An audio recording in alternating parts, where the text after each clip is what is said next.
We were very much lean startup MVP model, but I didn't know that was a term yet. I later then read the book and I was like, oh, this is I did this. Yeah, I was like, this is literally what we did.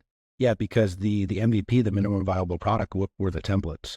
And then once those started to do well, because again, these are, I mean, I don't know the exact number of files. Let's call it there's 20 total files, let's say. Like, that's it. You build them. Like, that's it. And it costs you no more. Yeah. So the margins are, sky high. And so we did quite well with that. But we always kind of knew, like, hey, we need to make this into an app at some point. So that's where we were using all that high margin of the revenue coming in to then on the back end.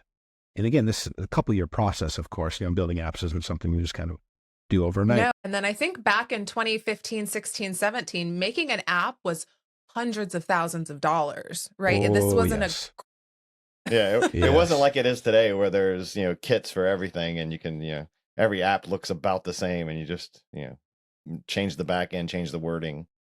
Because I remember like everyone was like, oh, I want to make an app. And then when you finally go down the process of trying to make an app, you're like, holy shit, I can't afford to make an app. Yeah, that's when people, even nowadays, nowadays is a little bit different, I guess, especially with the rapid rise of AI. And so, the next couple of years might be really, really interesting for apps.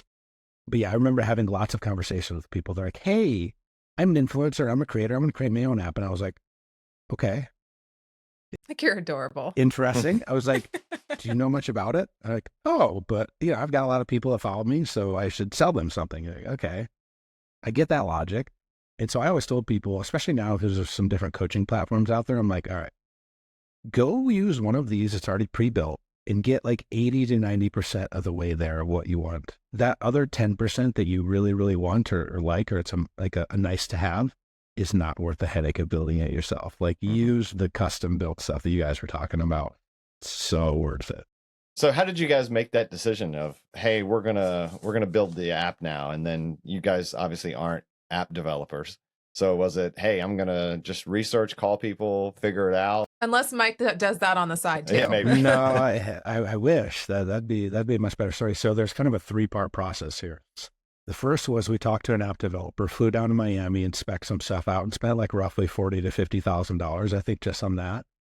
And because you could ask Mike this nowadays. And so recently I just joked about some of this to him on a call literally yesterday when I was talking with him. But the guy, and I won't say his name, any of that stuff, but he heavily insinuated that it would cost, let's say it's $100,000 to build the app. We're like, okay, that's doable. Mm-hmm. And that we were already like 40, 50K in. So this is another additional like 100K on top of that, which we're like, okay, that's fine. And then he finally comes back with a proposal that was literally 7X. And we're like, come on, bro. What? We're like, I thought it was 100. He's like, no, it's like 750. And we're like, I don't know if we can do this. So we shopped around and we found someone else. And then they were like, okay, we get it. And they started to build it. And then the guy that was leading the project decided to one day just up and leave and go on sabbatical. And like nothing happened for a while. And no one understood what was going on. So we just sat there and we're, starting to get frustrated now because this is our second attempt. And then the third attempt was someone that had been using the RP products for a long time, Andrew Zay, reached out to Mike and was like, hey, I help you guys build an app. We're like, because he had reached out before. Sure. Yeah. He had reached out before and like, we think we're okay. We're, working with some other people. Obviously that was a complete failure. And so he came in, we're like, yeah, shoot your shot.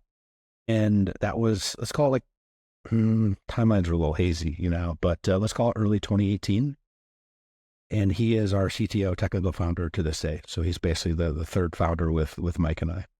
So that's really cool. Yeah. That's really cool how he just kind of slid into your DMs and literally, yes. Now he's your CTO. Slid into Mike's, yeah. So it's me, Mike, and Andrew. Yep, the three of us is kind of the founders of RP.